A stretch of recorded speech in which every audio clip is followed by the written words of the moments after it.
surrounding Baltimore. Don't ask him about preseason games, oh no. Stuffing things in Griffin Basso. Despite it being on the internet, he can call it what he wants. So, Glenn Clark Radio. Glenn Clark Radio.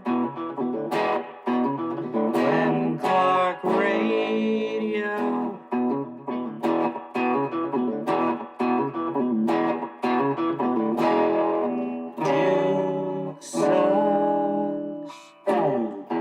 And good morning. It is a Thursday edition of Glenn Clark Radio. I'm Glenn, he's Griffin, and we are live at SECU Arena on the campus of Towson University as the Tigers are getting ready to take on Hofstra today. And before that, we're going to be hanging out with them, but also obviously talking about the next turns in the Baltimore Ravens' search for a new head coach. And we now have 5, and then there were 5, you might say, known candidates to be the next head coach of the Baltimore Ravens. As today, joining that list of known candidates, Davis Webb, former NFL quarterback, Broncos quarterbacks coach. He is going to be interviewed. Also joining the list, Matt Nagy, the offensive coordinator of the Kansas City Chiefs and former Chicago Bears head coach. They joined the 3 previous known candidates for the job, Clint Kubiak, Anthony Weaver, and Vance Joseph. So we now know 5. And let's address a couple of things about that list, because I think there's a few things to me that are interesting about that list. The first thing to me that's interesting about that list is it's exactly what I expected. It is a wide swath. The Ravens are doing exactly what I expected that they would do, and they are casting a wide net. As we had discussed, I had no reason to believe that the Ravens, in firing John Harbaugh, had predetermined who their next coach was going to be. And so I expected that they were going to cast a wide net, try to hear from folks they had maybe never heard from before. That's what the Ravens like to do. And there's multiple reasons to do that. It's not just because you never know if you're going to find a John Harbaugh, someone who is completely and wildly off the radar that ends up being a Hall of Fame caliber head coach. It's also because this gives you an opportunity to meet candidates that perhaps you've never met before, that maybe could be a coordinator or an assistant coach for you at some point in the future. Or maybe just somebody that gives you a perspective about your team, what they saw. It's a good process. I think initially when Anthony Weaver's name came out, a lot of people said, is this just their Rooney Rule interview? Well, obviously, Vance Joseph joins that list, so clearly Anthony Weaver wasn't just there for the Rooney Rule. I wonder if Anthony Weaver is someone that they have all along wanted to see as a head coach in the future. And I think all of us who know or have known, I don't want to pretend like I've been particularly close with Anthony Weaver, but I've had the pleasure of getting to know him a bit over the years. I think we've all seen someone who looks the part of a leader, a football CEO, if not any sort of CEO. So I'm intrigued by the list they put together. Perhaps a bit surprising that certain names aren't on the list yet. Like, I would tell you, it's stunning to me that Jesse Minter's name isn't out there yet. Is that just a timing thing? Is that are they purposely avoiding the Harbaugh? I don't know. We're only a day into this, or a day plus. We got Davis Webb, so. Right. They're only a day plus into this. So there's plenty of time, and I don't think the Ravens are in a rush. It doesn't appear as anybody's in a rush. In fact, if John Harbaugh, who most people believe is the top candidate at the moment to be a head coach, isn't willing to take interviews until next week, then most of these dominoes can't fall. I think we get accustomed to how college coaching searches go and how quickly you want them to move. Like, you want to get your guy in place immediately before someone else can get him. I don't think anybody is, I mean, maybe I'm wrong, but if any of these coaches believe that they are in line for the Ravens job, I don't think they're going to be in a rush to instead say, Well, I've got to go nab that Titans job while the getting's good. I think the Ravens are in good position that if they want somebody, they're going to get him. And if there's a candidate that seriously believes they have a chance for the Ravens job, I don't know that the Titans are going to hold them hostage and say, either you take our job now or we're moving on. I just don't see it playing out that way. But I will be interested to see ultimately how many names end up on this list total. At the moment, there are 5. And it's a mix, too. Like when I say it's a wide swath, at the moment, there's a couple. I think this is what makes this list interesting. There's former head coaches. Remember yesterday we had Mike Golick on the program, and Mike Golick said in his mind it needed to be someone with head coaching experience. Now, I disagree personally with Mike Golick, while still respecting that Mike Golick knows a whole heck of a lot more about football than I do. But Mike Golick says because of where the Ravens are in Super Bowl now mode, it's imperative that they hire a head coach with experience. Well, on their list, they've got some of those. They've got Vance Joseph, who has head coaching experience. They've got Matt Nagy, who has head coaching experience. Anthony Weaver was, of course, an assistant head coach. Then they have coordinators. All of them are current coordinators except for Davis Webb, who's a quarterback's coach. So now they have position coaches as well. It's a wide swath. I still think they're all, there's no Steve Spagnuolo on those lists. There's no one who's on the extreme edge age-wise at this point. It's Davis Webb is particularly young of that group. How old is Davis Webb? He was just playing. I know he was just playing, but I don't know if he's 38 or if he's 30. Davis Webb is 30 years old. Well, since Zach Orr worked out so well. And I don't think that's the comparison. Somebody would say Sean McVay was about that age. And was he 30 when he got hired? He's still only about 40, right? And he's been there for forever. Sean McVay. It's hilarious how many times I would still be reminded that Sean McVay still isn't 40 years old yet. He was 30 when he was hired. Yeah. All right. And again, at the time, I think a lot of us thought that's crazy. As it turns out, Sean McVay, unquestionably one of the best coaches in all of football. So you can snicker at the idea of Davis Webb and say that's crazy. The way that who was it that interviewed Josh McCown last year? Was it the Cowboys that appeared to be not just interviewing, but kind of far along in the process with Josh McCown? And I think if I remember correctly, Josh McCown had less NFL coaching experience. I want to say he was maybe a high school football coach, and he somehow got into play. Was it a couple years ago that the Texans before that what it was? Was it before D'Amico? Might have been. That might have been what it was. He was definitely, without any NFL coaching experience, he was definitely in the mix seriously for a job. Now, he ended up becoming a position coach after that. But we snickered at it then. Oh, it was before D'Amico. It was before they hired David Culley. Oh, former Ravens assistant David Culley. All right, very good. I got to do a better job of looking at the camera. I just saw the screen, and the problem is sometimes when I look down at the screen to see the information on Wikipedia, then I realize there's a camera right in front of me. You don't use Wikipedia. You just SECU know. Arena. You just know, I thought. Yeah, not things like that.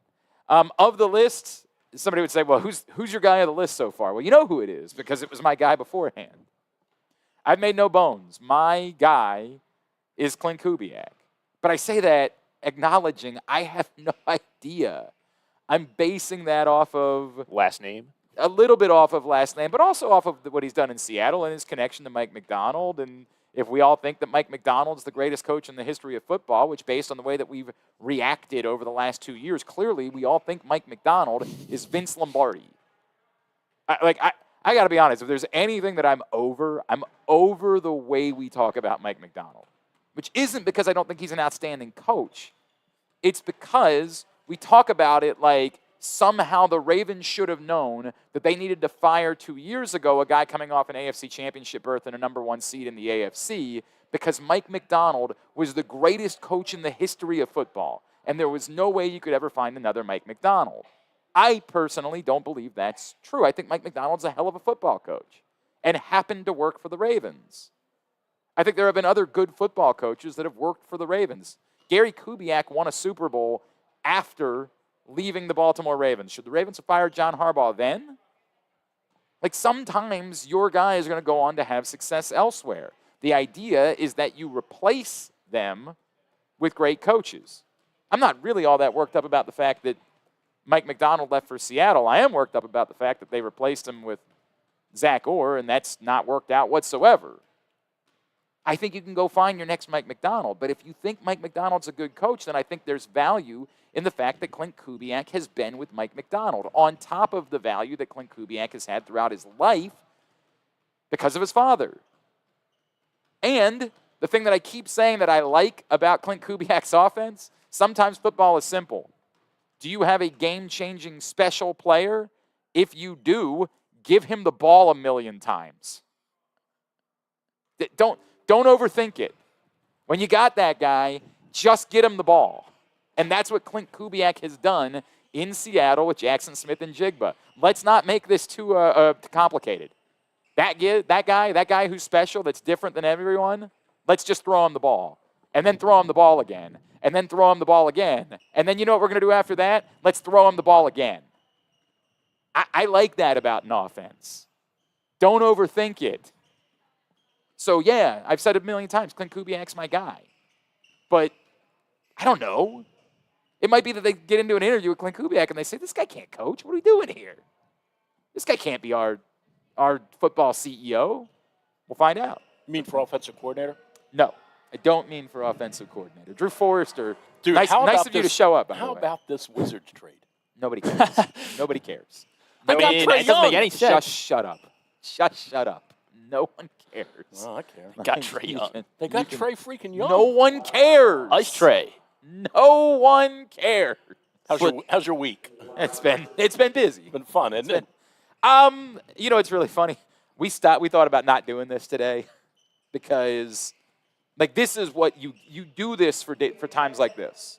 Oh, this yeah. when You do this when they're bringing Harbaugh back, and you go, I'll come over to Towson, right? Hang out, watch basketball, say hi to Pat. Like, exactly it'll be fun. Right. Exactly. You know, right. they're bringing Harbaugh back. Everybody pissed off. And I'll come over here and we'll watch some basketball. And now, instead, the whole world blows up. Now, truth be told, we handled all that yesterday. I don't really have a whole lot more to say about the firing of John. I've said my piece. It wasn't really. I mean, here's the thing. It wasn't. It's funny you said that. Like, I said my piece yesterday. Like, I think everybody's out of energy for it because everyone kind of knew it was the right thing to do. Correct. Everyone knew. All the other little machinations. The stuff about how it happened is all of that, mildly like, flowers, posting laughing emoji. No, no one cares about that. It's mildly interesting, but only mildly interesting. Because at the end of it, it'd be one thing if they fired a coach that was they're coming off a 14-3 season. Here's an example. It's going to be very, very polarizing in Green Bay if they fire Matt LaFleur. There's an example. Yeah, okay. Yeah, I'll give you that. That's going to be very polarizing. I'll give you that. I think it's going to be polarizing in Buffalo if they fire Sean McDermott. Sure. Because all they've done there with him basically for the last 5 years with one of the best quarterbacks is win. And people are going to go, you're firing the guy, and all they ever do is win. This season was, you know, and I remember I said this all year. I said if they don't make the playoffs, I think he's gone. Like those 3 home games finished him off. Sure. Those 3. It wasn't about Sunday night. I think particularly the two. But that New England game also really damaged. It looked awful. I get it because of and this is the quandary, and this is, you know, I'm not excusing John when I say what I'm about to say, but like this is why he doesn't want to talk to the media right after the game or on Monday in Moss, because he gets put into the gotcha thing where they go, didn't you want Derrick Henry? Don't you think Derrick Henry should have carried the ball? He knows if he says no, he looks like a buffoon. Yep. And he knows if he says yes, then he looks like a buffoon. Why didn't you? Yes, correct. So he got put into that situation, and I'm not saying I know this, but I'm saying if I'm Steve, I'm already pissed about I got run out of the gym by the Bengals. I lost at home to the Steelers with 20,000 people from Pittsburgh there and people booing like crazy at the end of the game. And then 2 weeks later, I got to sing in the palm of my hand, and you and your offensive genius figure out a way to fritter this game away, and then you admitted to it. Well, but who cares if he admitted to it? You saw it. Oh, no. Steve knows. Right. Steve knows. Right. So it is interesting when you say, like, we handled all that yesterday. We're on to bigger fish now. Who are we bringing in?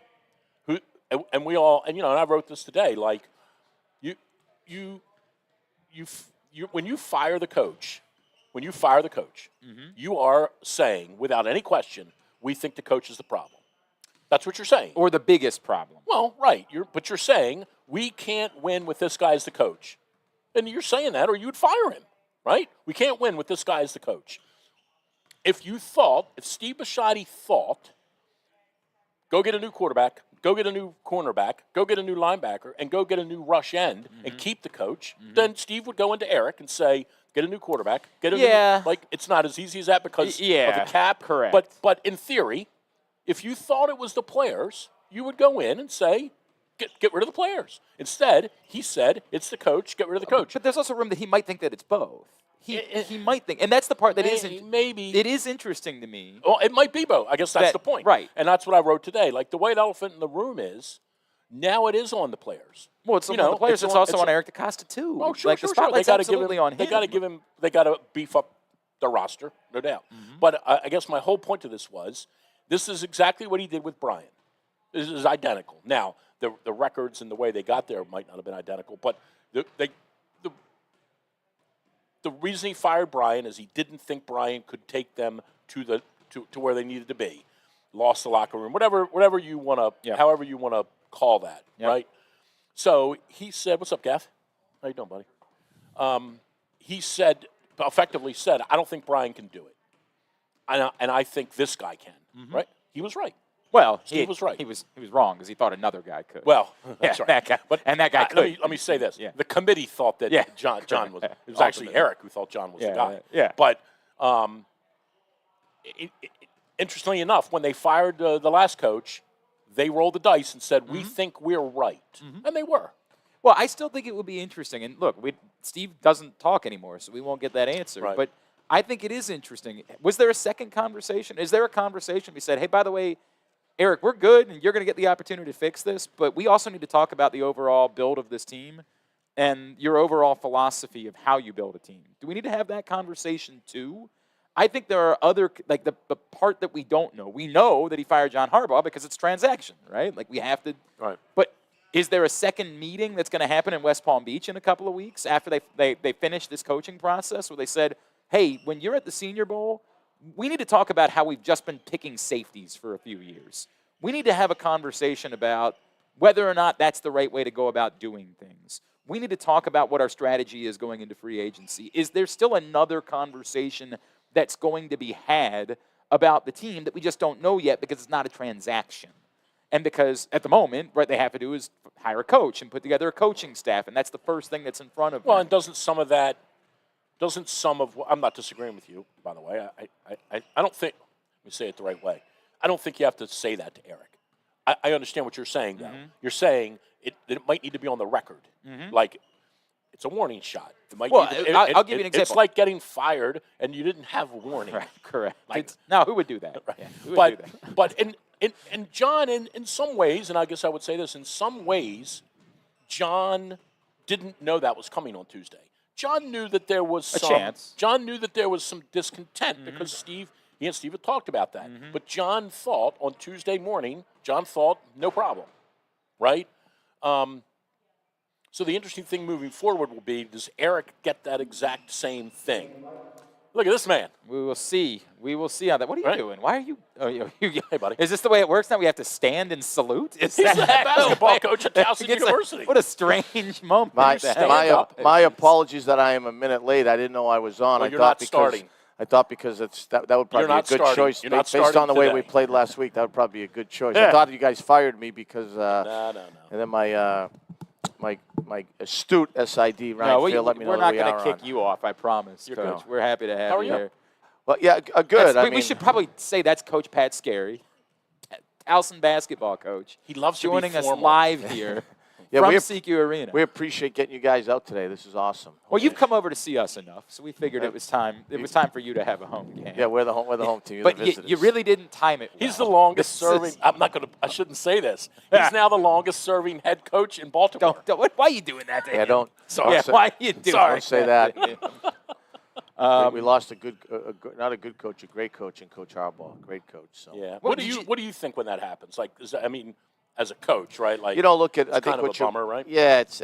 I think for and I get it, is what you sign up for. Anytime it doesn't go well. Well, there's always an end. Yeah, I mean, right, people somehow, are going to always, right. one of the great things about sports, my dad, who's kind of been, he's struggling. He's got stage 4 lung cancer, but he's my kind of guy. He's always says, you're in the entertainment industry. That's the deal. And when it doesn't go well, this is what everybody signs up for. And it's what you did yesterday. As a coach, obviously, I think about the time you put in and the work. Yeah, not even that. I mean, I always say I've been fortunate to get to do what I want to do. I'm sure Coach Harbaugh feels that way. I feel bad for staffs, and that everyone has families. People in this day and age of social media, I don't read a lot of stuff. There's collateral damage there that people. Yeah, don't and players. Do you worry about that with players, especially younger guys? They read their messages and all that stuff. And look, it goes on. No, they don't. They don't read the internet, do they? Yeah, they do, unfortunately. But these are good life lessons. Most people that are gonna criticize you, whatever, aren't gonna, have the wherewithal or courage to do it face to face, and so you can't get caught up in all that stuff. But yeah, I thought. I mean, the one thing I've always thought about, not to digress with the Ravens, is this is just a guy that had them competitive every year. So you hope it works. Whoever comes in next, but a hell of a run. Yeah. Let's talk about you. What's going on, Coach? What the hell's going on? Listen, we had as I told our guys the last couple of days, we absolutely cannot let 6 days define us. 3 games in 6 days, that's unfortunately the schedule breaks, and we played poorly. And really, we shot the ball at a brutally poor level, and that doesn't help in some other areas. I'd like us to be a little better defensively. I'd like us to be a little bit better on the glass because we can be, but it's hard if the ball doesn't go in the basket. Do I think that's going to change? Well, 1, it better. 2, yeah, of course I do. I see the work that these guys put in, and I have tremendous belief in them. It wasn't ideal, but we have a great opportunity today against what a lot of people think is the best team in our league. Is it hard when it's out of character? Like, is it hard? I worry more about the players, hanging on, I can't believe I missed a shot. We had some really good ball movement in the second half against Monmouth, and I liked our shot distribution. We got 2 guys that I think are good shooters, and Tyler Schmidt and Ryan Conway. We got up 13 threes. We went 2 for 13. I hope we can get 13 good looks today, and I have great faith in Tejada and Williamson. They just didn't have great shooting nights, and so I'll tell you what I told them this week. But that's out of character, right? For sure. Yeah, for them. they're proving. Right. I mean, they're first-team all-league guys. Play the league. I told them this week to listen to me less, shoot more, be more aggressive, and I believe in you. Right. And they're averaging 38 minutes, but I'm going to try to play you more and just play your game. But you try to tell all these guys, disappointment happens when the ball doesn't go in the basket. Nothing can do about it. Can we chase down our misses a little bit better? Can we be a little more connected defensively? I think that's where we were not as good the last 6-7 minutes the other night. Now, I know why, right? If the Ravens' defense is on the field the whole time, you kind of, especially in this day and age, you're going to give up some points. But look, right now we had 3 league games. We're shooting 35 from the field and 22 from 3. That's not going to. Yeah, that math isn't going to math. That's not going to work. It's just not. And we're going to be better than that. But it wasn't good timing. But I also, like I told you, we can't do anything about that. We've got to play with some swagger today. Pat Skerry is with us. Did you know that there was a chance that you would go through a stretch like obviously you guys were the preseason favorites, the reigning league champs of the regular season, and you had that great run down in Florida. But did you, in building a team, say, we're not perfect, there is a chance we're going to go through some of this, or did this surprise you? Yeah, I think definitely the first game on the road at William Mary, was worried style of play coming after Christmas, and then we had Hampton was a Rockford. We had a couple chances to win, and we had the last 2 shots of the game, and we didn't. And then I thought we just shot it so bad the other night. I think that we had some disappointment. I'm more disappointed in myself and our guys that look at if we don't make some shots, that's not good. But can we just be a little bit better in some other areas? And then when it starts going in, we're good. So, yeah, I think you're always aware. I mean, I I thought hopefully I didn't over-challenge them in the non-conference. But, we're exactly halfway through the season from what you're guaranteed to get. So this would be a good day for us to have a good performance. Good day for a good day. Do you like being the hunted, or would you rather hunt? Honestly, I don't think it matters. Okay. I think it's like I think we try to tell our guys, you either prove them right or you prove them wrong. That's we haven't really changed. But there are challenges for each of those, right? If you're the team that everybody thinks should win it, you're going to get everyone's best shot. It's part of the reason we scheduled very aggressively was to hopefully get our guys ready for that. Now that did not translate last week, so that's on me. We've got an interesting group of guys in that they're really good guys. They're gentlemen. They're excellent workers, and they like each other.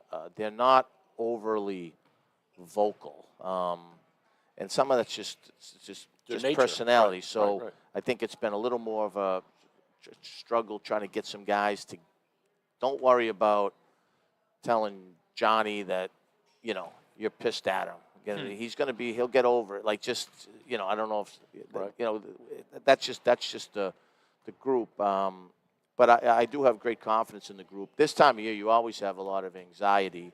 One, it's to win. There's a lot of anxiety today because you're playing a very good team.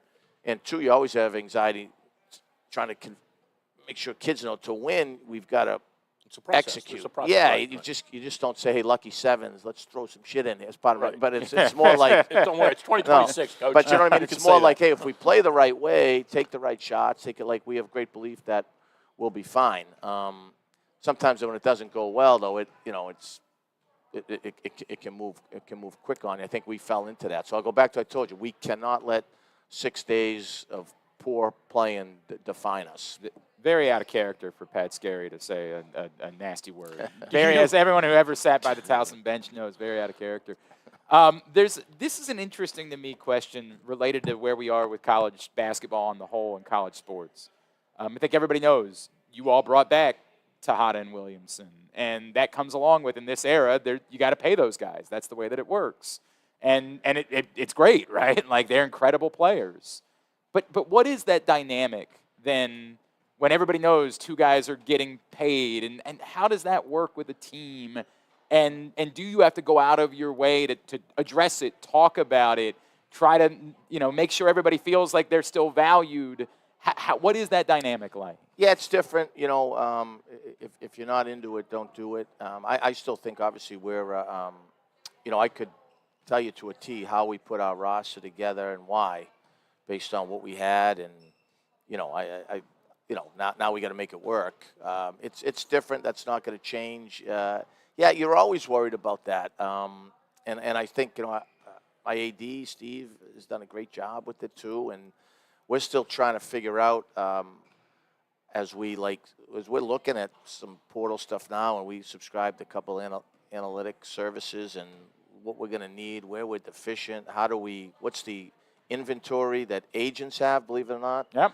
What's the marketplace? Where are we at? How much money do we have? High school guys. Yeah, I mean, let's Right. what are we going to do schedule-wise? How can we enhance what we have? Like, so it's, do we have it's staff? more of a business now. Yeah, it right? is. Do we have That staff it's- in the right role? And Right. but I also, look, we're going to either look really smart for, trying to keep as many things as humanly possible and trying to get high school guys in red shirt and develop and play them.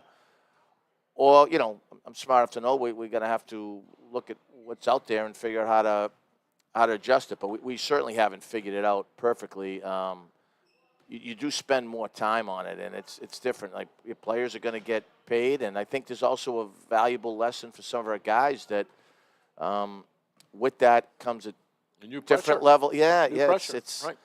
I don't want to say it stinks because it's probably good to get paid, but it's different. And Do you ever? I mean, this is a kind of crazy question. I'm just now thinking of this for the first time. Like, you were. I don't want to say hold it over their head. That's a bad word, but leverage or whatever. But do you ever bring that up to them to say, like, Hey, dude, I used to give you free cheeseburgers and I didn't care that much, but now Yeah. all of a sudden I care a little I bit. Like, I do, especially since we've talked a lot about the term professionalism. Right. and what that means. Right. And, you know, you're still dealing with kids, so I do understand that. Right. But, no, I mean, you know, You're there's. cashing a check, right? Yeah, and you know, so that's and this isn't a problem just for Towson basketball. Oh. This is football. Imagine Tom football, Izzo. Yeah, football, Imagine what but Tom yeah. Izzo's going through, right? So, you know, and that's not an excuse. We've got to do it better Right. and more efficiently. And yeah, but it is different, right? In the past, when a kid would go out on a Thursday night to Towson and come in 20 minutes late, how much you going to beat him up, right? Like, you know, you're on the team. I'm doing my best. You're doing your best. But now landscape's a little different. You're still measuring all that, but you're also like having dialogue on, hey, what can go in contracts, in incentives? Gotcha. How about like stuff we've talked, COVID shots, flu shots, fines. If you're late for an academic meeting, if you're, I mean, like, so, like a lot of places, and I will say between Steve Eigenbrot and our legal people here at the school and in the state, I think they've done a great job because this is really the first time through Sure, it. it's So, brand new, right? yeah, Steve likes to say we're up in an airplane and we're trying to land the plane while we're up in the air. A lot of us are saying, oh, man, do we get the parachutes? Is there enough air in this tire when it lands? So it is different. That's not an excuse. It's just different reality. for you, too. It is. You've It never, is. I mean, you haven't Can I gone follow through up on that? Like, have you Yeah. actually had to institute? landed a plane? No, like, right. Have you ever landed an airplane? No, Have you let's had hope not. like that? Because that does seem like it's a new. Like, do you institute fines? We Is there haven't done any of that yet, but it's something to that you could see certainly coming in consider. the, I mean, you can see it now in football where some guys have said, you know, hey, I was gonna take this, but now I'm gonna take this from another school. Yeah. Oh, no, we're gonna come at like. Oh, the Washington situation. Yeah, so right? there's I going to wonder. be more and more of that, and yeah, of course, like, oh, he's a kid, he is. However, you know, there's a business aspect to this too when people are getting money. Would you, having experienced this now for a few years, have you thought about, like, is it better if this is collectively bargained and we're doing multi-year contracts? And I think it is, and I know no one wants to talk about being employees, but it's changed, and the reason I think it is, there's got to be some guardrails because there was supposed to be, but then you've got like right. like that guy's no problem. Like we're playing Kansas, and you know I know one of the assistants very well, and I'm like, what you know? They said we spent $11 million this year on the stuff, and you know like. Hey, look at my AD's great. We've got. I got no problem saying. Griffin said he's in for another $50 as an alum. Yeah, he well, said hey, listen, we he's in for appreciate another if that helps. We've done a great job here, but like we're still at 40% of what less than Steve will tell you, Charleston spent $3 million on their roster. Wilmington spent $2.1 million. Like, so we got to figure out who, where, why, where do you find good? You know, a lot of it's money ball. So we are never going to do it perfectly, but we've got to strive to do it perfectly. And then when we're when I put a roster together this year, there's nothing I wouldn't want to do to keep those two guys. Well, right. Yeah, and of course. And the other part of it, though, when I say what's worse, it sounds terrible to say that because it's not what I mean. But what's worse? Paying these guys money to play basketball for you and go to school here, but paying them or having them be able to jump around year to year to where I'm being selfish for you, where you as a coach can't do what you want to do because I don't know if you're coming back. Like, what's worse? To me, that would be worse. I don't mind paying you, but I got to know I got you for 3 years. So this could be, first time for us. Like we've kept, I think it's 17 of the last 19 guys the last 2 years, which is unheard of. Right. But we've had great years. We got to have another great year, right? We got half a season left to prove that's a great year. Otherwise, you can run into this. I mean, Buzz Williams is still introducing himself to some of those guys on the team. Right. Hey, I don't know you. No, I mean, you can. What's your name? You can run into this now every year, and now I think it changes. Hey, your staff makeup, your administration. How are we going to effectively do this? It's not a Steve Eigenbrot problem or a Pat Skerry, but this is college basketball. If you want to play competitively at this level, right. And we do, and we have, and we will continue to do so. But it's just, it gets you thinking a whole lot differently. I mean, the short term, like, hey, look, we're playing a great team today, but you know what? I got 2 special players, awesome guys, and some other good ones. We're going to get this thing cooking.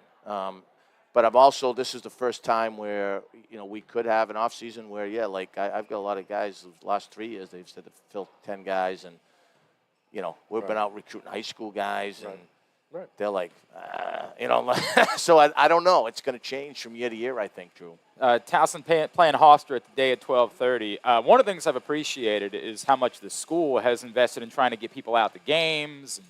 I brought my kids to the Sacred Heart game, and I think we got a free soccer jersey, free cookies, free hot cocoa, $1 hot dog. My kids thought they were like they were afraid somebody passed away. They're like, why are we getting all this stuff right now? But I appreciate that investment. For people that haven't been out, what's your sales pitch for, like, don't just say, hey, I've heard they're kind of good. What's your sales pitch for you need to be here to experience? Well, first, all the credit to, like I said, Steve and our staff, and then the other side of campus of having a lot more collaboration than when maybe I first got here. So, we have a really great university, so the more we can get people on it for anything, the more they see, wow, this would be a great place to go to school. And it starts with the venue and the fan/game experience. Our job is to perform better than we did last week so that people will come out. But then I think if you do come out, you're going to have a really good time. There's all great seatings. They do a lot of giveaways. There's fun stuff. So, I've been appreciative of how that's grown over the last couple of years. And I hope it's had something to do with being able to keep some guys.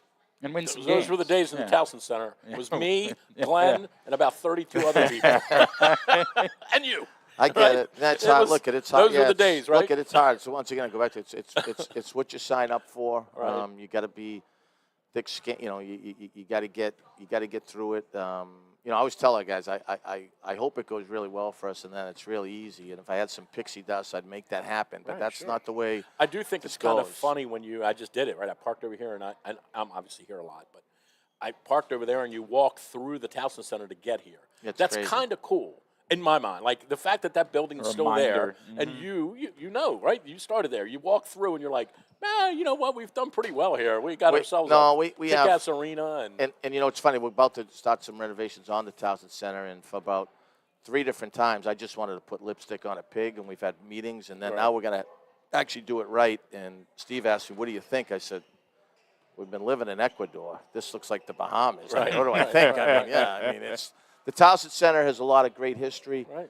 It's. I used to come over on Sunday mornings with my son, and I'd shoot baskets, right? And you'd come wandering in with a couple guys. Yeah, and that is not Division I basketball. The floor, random people, baseball, hitting in the cages. You're talking about random people. Just goofy guys coming over with their 6-year-old son. But that's where it's evolved. And then so now you got a lot of challenges when you're an AD and president at this level. You've got facility challenges. You've got paying players challenges. So I'm appreciative that we're doing it, but I totally get the landscape and the decisions that'll come with some of this stuff. It's mind-boggling to think we're at this point in college sports. But then every institution is going to go down the road, fellas, over the next 3, 5, 10 years. Well, you're going to make a choice. Right.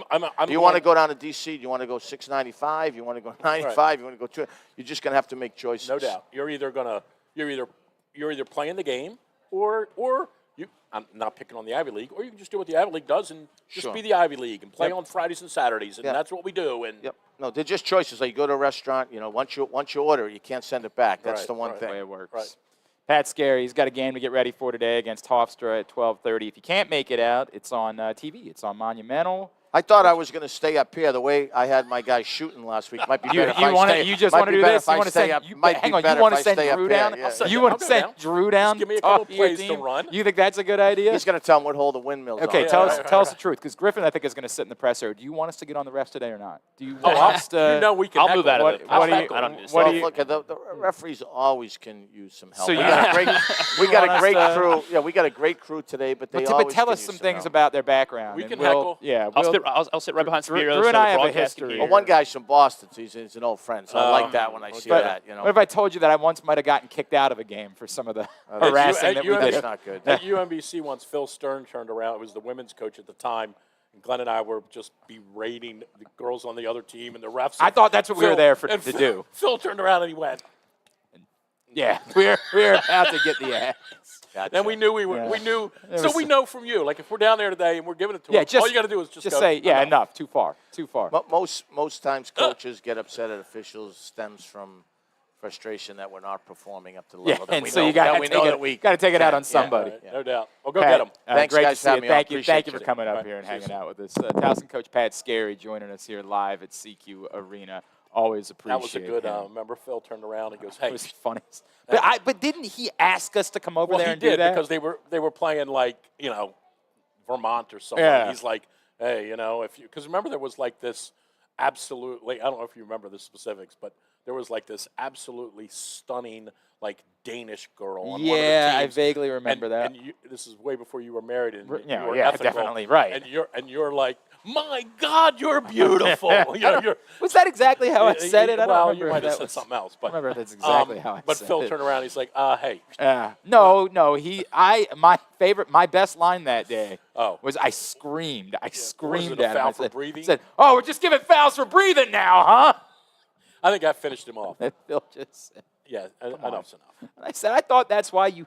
I mean, why did you give us You the just cut the lead from 61 to 48 to 61-57. Right. We thought we were doing the right right. thing. Why'd you give us the $100 to come over here? What was No doubt. what was the point of it?" So real quick. I want you to because Eigenbrot's going to come over in a minute. Okay. I want you to go over the list. By the way, today's show is also brought to you by County Sports Zone. CountySports.zone is the website. Everything you need to know about high school sports here in the state of Maryland. Get scores, schedules, rankings, all of that. CountySports.zone, proudly sponsored by your local Toyota dealer via Toyota.com. 5 known candidates at the moment for the Ravens head coaching job. I just want a quick thought from you on all 5 candidates. We begin with the one I think is most known here in Baltimore, former Raven Anthony Weaver. Thought on him. Very, very well-liked in their organization. They are very fond of him. If fondness matters, he's the leader in the clubhouse. If their fondness DNA matters, they really like him as a person. I'm going to stop short of saying he reminds them of John, but they have a great fondness for Tony Weaver as a person. Okay. Next one, Vance Joseph. I'm of the mindset that they're not hiring a retread. That's my own personal opinion. That being said, It's very interesting you say that. We had Mike Golick on yesterday, and he said it needs to be. It has to be someone with coaching it's funny experience. because I did hear from someone yesterday who said to me he thinks that Kevin Stefanski is a guy that they're going to ultimately be interested in. I don't know why they wouldn't be interested. It goes against the grain of what I think because I think their template is we did it this way once before. I understand that. But what do I think about Vance Joseph? I don't have an opinion on him other than, again, he's a decorated guy in the industry, and one coaching failure does not mean that one coaching failure does not mean he's going to be a failure here. I would add to the list that while Pat Surtain is definitely a superstar in Denver, like Nick Bonito was not. Right. Nick Bonito was not like he's created something in Denver. Every one of these guys, keep naming them, and then I'll but keep going, and then I'll give you a theme at the end. Davis Webb joins the list today. Yeah, interesting, right? Like, but I think this speaks to I always thought they were going to cast a very wide net. I mean, I would say like, and I got to look real quick on something on him, but when he's 30 years old. I mean, he just doesn't quite. I do think there is maybe this is part of what they're trying to do, right? We're going to go give this. You said cast a wide net. I guess that's the best way to put it, right? This is John Harbaugh. Maybe. No, this is John, meaning right. He is really a no name. Oh yeah, he's a total no name, right? Completely off the radar, yeah. So they look at what Bo Nix has done, and I'm just using his example. Like, hey, let's figure out. I know he was 30. I thought he was older, but I knew he was young, right? Are you really going to turn your football team over to a 30-year-old? Well, you turned your football team over to a special teams guy that no one had ever heard of before. That's correct. Who had family football DNA. So this does fit that mold, for sure. Next one, Matt Nagy. Again, kind of a weird, like, tried, been there, done that, retread. Part of this discussion also is are you going with it? They're not going to answer this publicly because I don't think there is an answer. But are you going to go with an offensive mind or a defensive mind? Mm-hmm. Which way are you going? Mm-hmm. And from that, now you can clearly see they don't have an answer to that. Nope. They're going. I mean, Clint Kubiak's going to be the guy, right? Yep. That's the only other one. That's the other one. Right. So here's what I would say, handicap. Now, the interesting thing when you said, "Give me your opinion on it." None of these people are here by accident. These are not agents calling the Ravens and saying Davis Webb's agent didn't call Eric and say, "Hey, I got a good." That does not happen. These are people that they have uncovered along the way, and there's a tree there somewhere that points them to these people. No matter if they've done great. Anthony Weaver hasn't necessarily knocked them dead in Miami. Nope. But there's a tree there, and the tree is Ravens. But I think a lot of people believe that Weaver is more of a CEO type than he is a. No, he's a Robert Salah. There's a reason why when he was in the building and was the assistant head coach, he wasn't elevated to defensive coordinator. So, short story, or to sum it up is this: I think, to me personally, I think Kubiak is the number one guy in my opinion. I do find it interesting that of this order in which, I guess Van Joseph is today via Zoom, there's an order by which they're trying to bring these guys in. You got to remember, some of these guys are also trying to get ready for a football game this weekend. Correct. I'm wondering, because of how much interest he's drawn, I'm wondering that if Kubiak interviewed well, would they then say, well, we either got to hire him right now or we're going to lose him? And are they concerned with that? Yeah. And the answer is probably, knowing the Ravens, the answer is probably we're not concerned with that. We're not going to panic. Well, I would double down on that and say I also think they know they have the best job available, and that none of these guys are going to say, I better race to take Tennessee. Right. I think Kubiak is going to be the guy. I also add to it that one of the things they have to benefit them is that as long as these teams are in the playoffs, they can't take jobs. I think Kubiak's the guy, but I am starting to. It is starting to get a little interesting with the Stefanski stuff. Like, yep. There's a reason why his name. Well, I think they'd be crazy to not. He's a two-time coach of the year. We all know that it was a mess in Cleveland, but we also know why it was a mess in Cleveland. Right. I do have questions about how he handled Shedeur Sanders, like what that was, and all of the stuff that came along with it. I have lots of questions about it. Yeah, I don't know if you've heard, but I would want to know that if I'm the Ravens. But I think it would be insane to not. What you say about the interesting part to me about Kevin Stefanski is I think they want to hire someone that can be their next John Harbaugh. I think they want a 15-year head coach. Oh, I would agree. So I don't think Steve Spagnuolo is the right guy. Not at all. But Kevin Stefanski, despite having coached for, 6 years, 7 years? 6. He's still only 43 years old. old. I was going to say 45, but yeah. He can absolutely be their 15 to 20-year head coach. John was 46. Yes, that's right. Exactly right. Okay. All right, let's do this. Let's grab a break, and then when we come back in, the athletic director here at Towson University, Steve Eigenbrot, is going to join us next. We want to get Pat a contract extension, or are we going to get Pat Can? I think let's feel it out. Let's see. Right?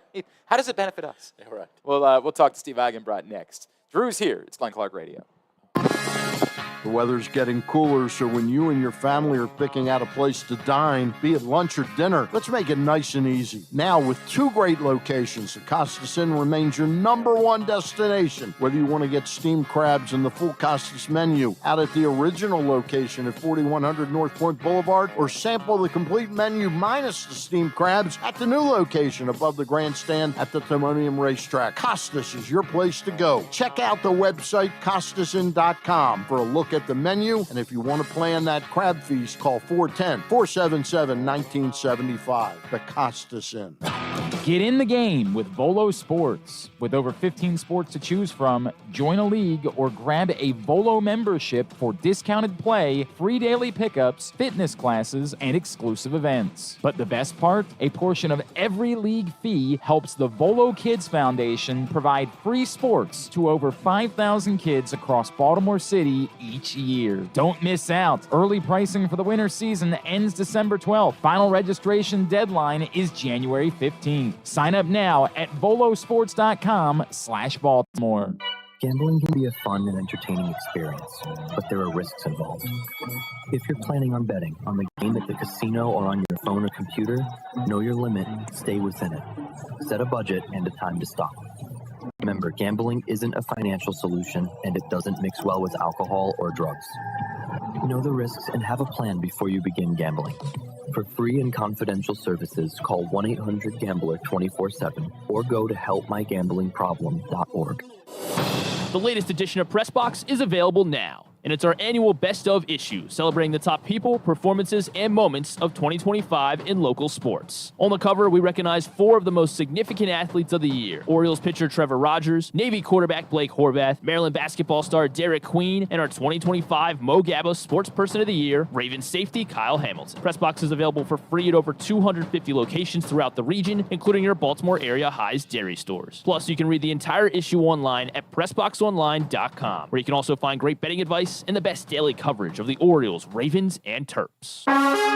This January, go for the gold at Live Casino and enter to win the ultimate winter experience. Earn the entire month of January, and on Saturday, January 24th, you could be one of 25 lucky winners to take their place on the podium and win a share of $50,000 in prizes, including a trip to the 2026 Winter Games in Milano Cortina. Let the games begin at Live Casino.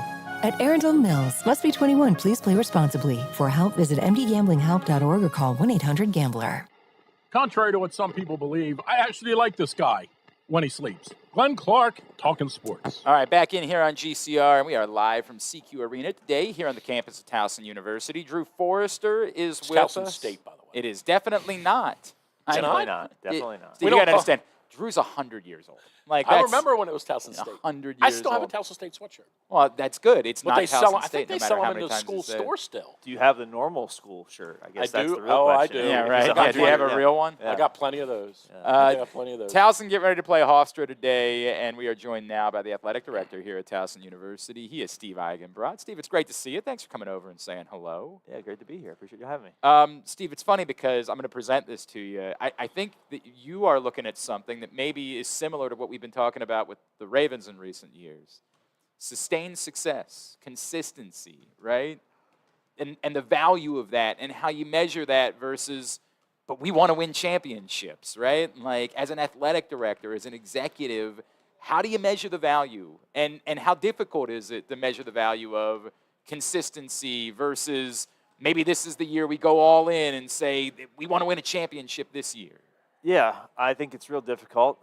Coach Skerry and I'll probably have a tough conversation if he's got a timeout and 11 seconds left on the clock and he doesn't use it and just takes a knee, right? So hopefully we don't have to go through.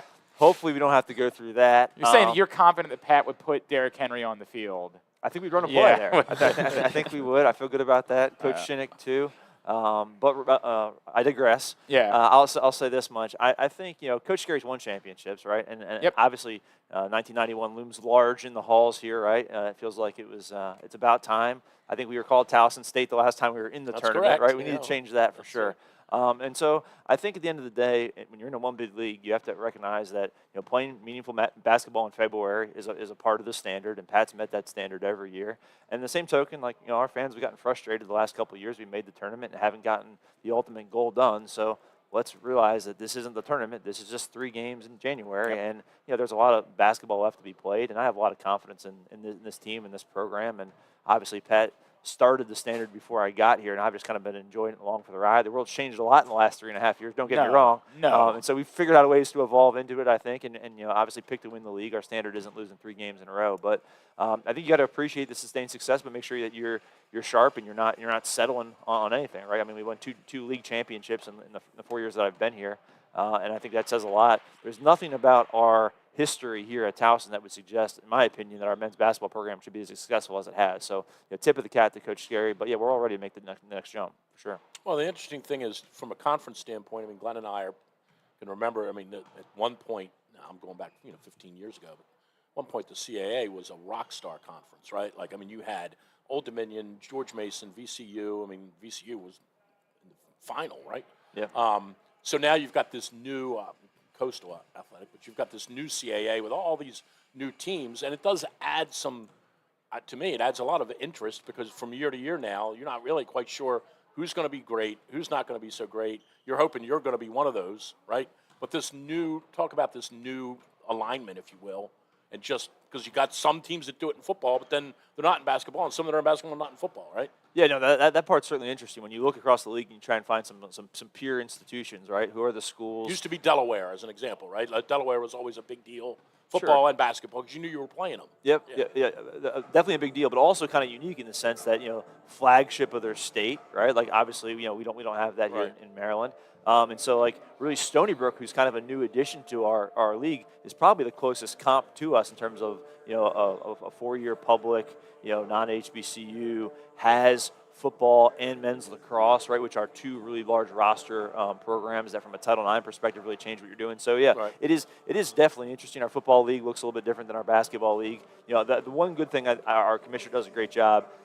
Men's women's basketball and the success of those sports really, really matters. We need to get to the tournament. We need to win a game in the tournament. That's going to change the stars for this league. You mentioned the Final Four runs, the Masons, the VCUs, right? Like we haven't had that in a while, and I think that's right where we are. I remember a couple years ago, College of Charleston lost to San Diego State in the first round, and very frustrated watching that game because I felt very much like they could have won that game. And then San Diego State goes on to a Final Four, right? So it feels like the world of parity in Division I athletics has certainly kind of moved away from the mid-major space, but then you think about things like that and you say, well, hold on a second. At the end of the day, I think FCS football, for instance, not being the resource demand that FBS football is, gives us an opportunity to still really be dynamic in the basketball space, especially if you look across the group of 5 spectrum, right? Like some of those MAC schools, for instance, that are spending millions upon millions in their football program are spending comparable, even less than us in men's and women's basketball, right? So it gives us a fighting chance, but it definitely is an interesting part of the landscape for sure. Steve Eigenbrot, Towson AD, we were just having this conversation with Pat a minute ago because obviously you all have had to dive into the NIL waters, and I know you launched a collective, and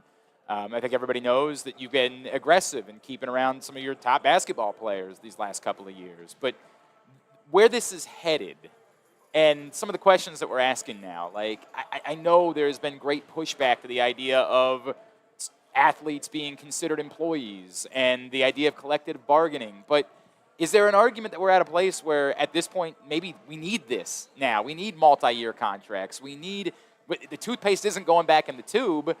We have to consider these things. Yes, I think you're 1,000% correct. The toothpaste is not going back in the tube, and so again, I firmly believe that part of the rectification of all of this is changing the professionalism rules for our young student athletes, right? The one-and-done thing in men's basketball, the idea that you have to go to college for 2 years in football, I think is ludicrous, and I think that's a large part of the problem.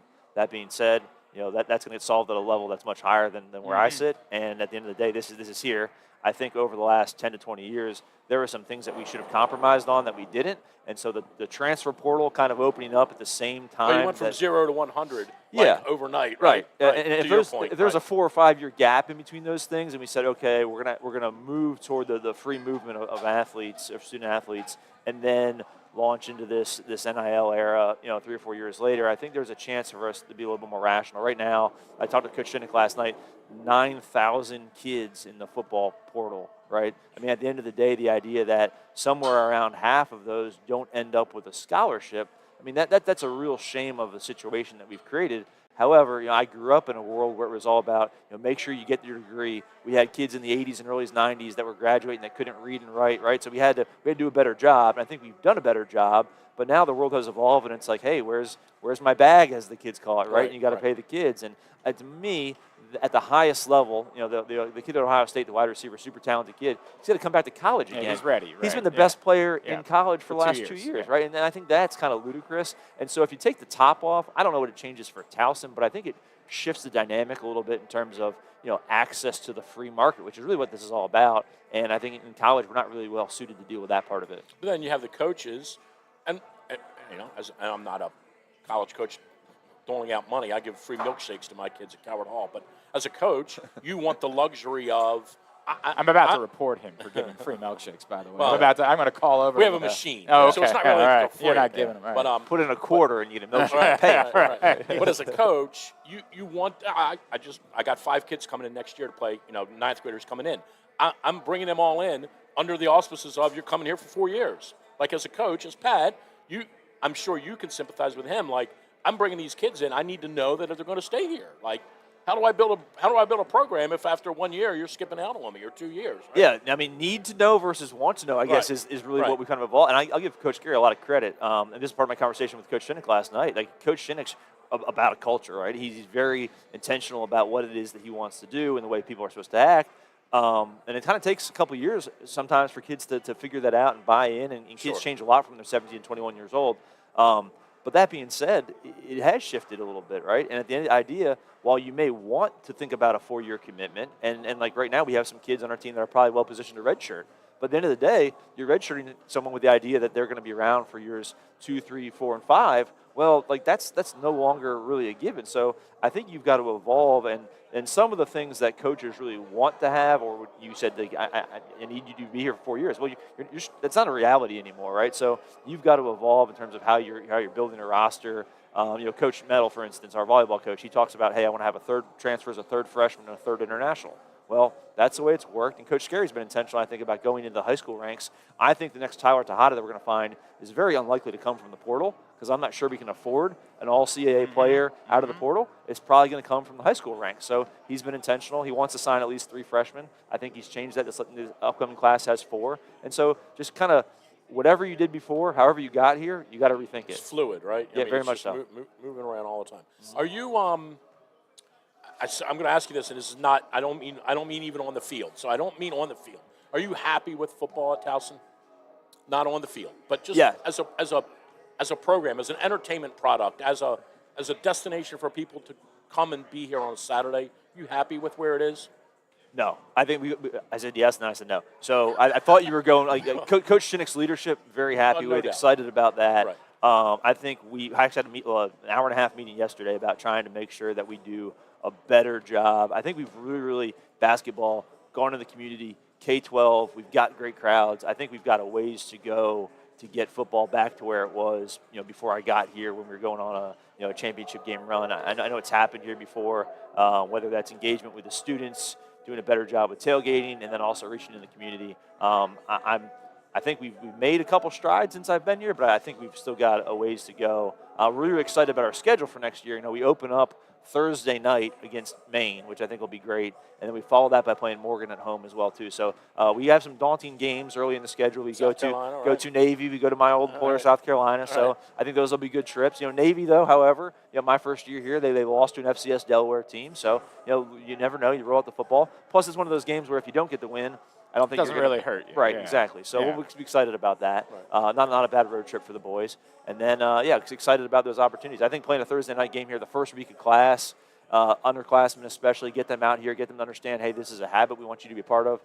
That's the thing that I really think at the end of the day, the community will come because the students can make it an environment, make it a vibe, as the kids say, right? Steve, projects here. Pat was just talking about some of the stuff you're doing over at the Towson Center right now. Can you walk us through that? What are the big picture things that are on the horizon for Towson? Yeah, they always say presidents love when there's cranes on campus because that means that the future is bright and you're making progress. So we had a crane back here in Lot 7 behind the arena twice in the last month. We're bringing online a new dining facility, about $2.5 million project in the Towson Center, which will serve all of our campus, but obviously be very close to our student athletes. The Soisman Center, our new academic center here in the field house, has been a great asset. It opened right before I got here 3.5 years ago. But it's led to this dichotomy where our student athletes spend a lot of time on South Campus, which is beautiful, but it's kind of far away from places to eat and the like, right? So we're going to have a dining facility here, which is really exciting. And then as we look out here over the field house, this summer we're going to break ground.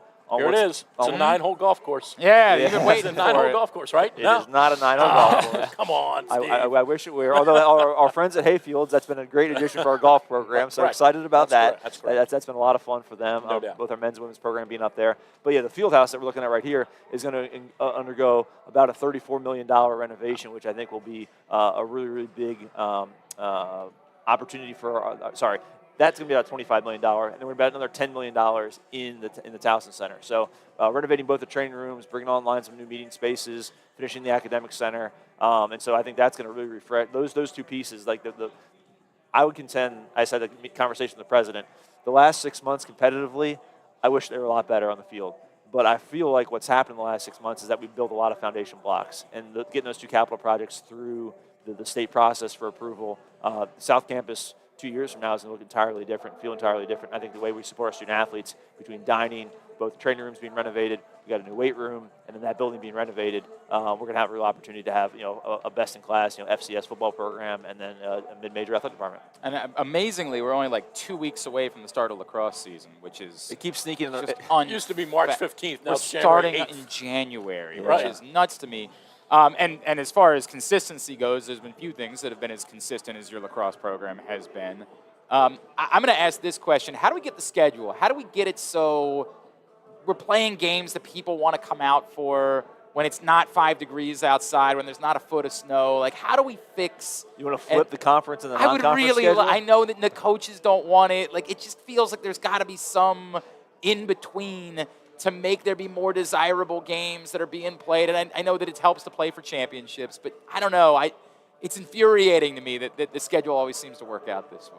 Yeah. I mean, the weather guides. I was joking with somebody the other day. Army-Navy, doesn't matter if it's played in Maryland or in New England, right? Like that weekend, it's always going to be cold, right? Yeah, it can be in Foxborough. It could be. It doesn't matter, right? There's going to be snow on the ground, or they can move it to San Diego, and somehow that would be the weekend where, right? Yeah, and I feel like the start of lacrosse season is often the same, right? Like we'll have a week or two where baseball and softball are outside. They're loving life. The weather is good. They don't have that hurt feeling in your hands when you swing the bat. And then it's like, oh, why did it get cold all of a sudden? Well, of course it got cold. Lacrosse started. So we're not doing ourselves any favor with it sneaking up. I don't have a magic bullet there. I know Coach Nadel especially does a pretty good job of sneaking a local game or two into the conference schedule. There's like a Tuesday night Loyola game, I think. But you got to be careful with that too, right? I mean, that's a sport that there's some wear and tear, right? You start jamming 2 or 3 games into a 10-day stretch, and ultimately speaking, that's where injuries can come and the like. So yeah, it is a point of frustration. I do think that part of what they're trying to do is give yourselves more time to play the contests,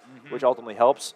But in this market between South Carolina and Las Vegas, I've had to readjust to the Maryland climate. I'll tell you what, in January especially, it's not the really same. Tough. What else are you excited about? What else do you want to talk up here at Towson?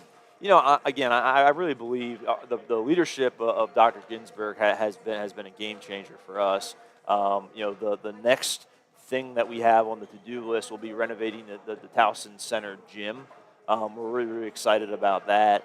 That facility has proven us to be very, very helpful. You just talked about the weather and a natural transition. Don't ruin it, though. It still has charm.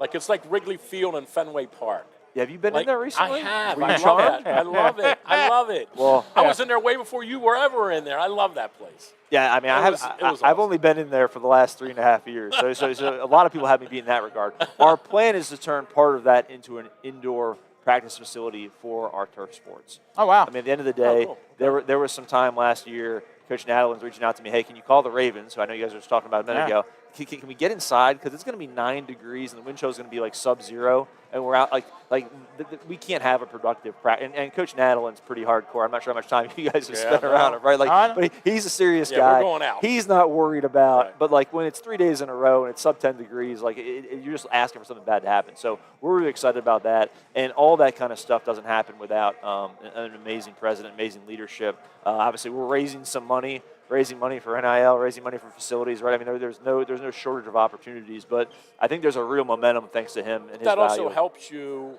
with recruiting and with the portal and Maryland just spent all that money down there, right, on that football facility. That does help you when you're bringing kids in and a kid's going, it's pretty cold in here today, and Pete's like, yeah, but it's cold today, but we'd be inside anyway, right? So that gives you an opportunity to, show kids, hey, this is what we're doing for you.